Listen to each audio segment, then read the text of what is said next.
Well, President Putin says Russia will not retreat from Ukraine and give away anything that belongs to us.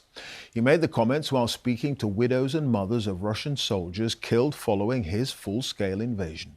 Earlier, his foreign minister warned that Moscow would see any European peacekeeping deployment in Ukraine as an act of war. Steve Rosenberg has the very latest. It feels like something is changing in Russia. A country resurgent and unrepentant. Russia feeling more powerful, more confident from seeing an American president putting more and more pressure on Ukraine. And as a result, less and less desire here to make any concessions, any compromise. Russia's foreign minister, Sergei Lavrov, made that quite clear. I asked him, is there any way Moscow would agree to European countries sending peacekeepers to Ukraine? Answer, no way. We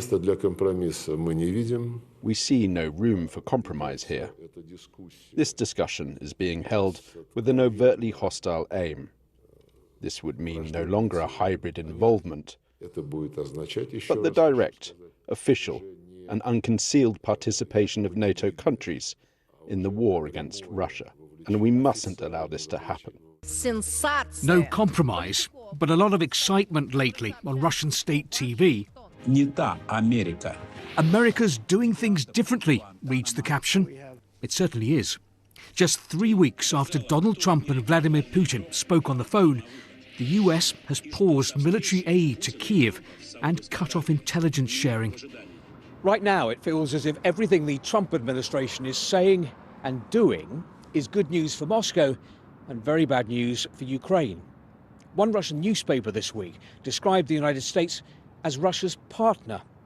How things have turned around. Later, a private ceremony in the president's office. Vladimir Putin awarding the Hero of Russia medal to the widow of a Russian soldier. Then off to meet more women whose soldier sons and husbands have been killed. We're not going to give ground, Vladimir Putin said. We need the kind of peace that suits us. In Moscow, there's talk of a new world order and a growing belief that Russia is heading for victory in Ukraine. Russia's confidence fueled by America's U-turn. Steve Rosenberg, BBC News, Moscow.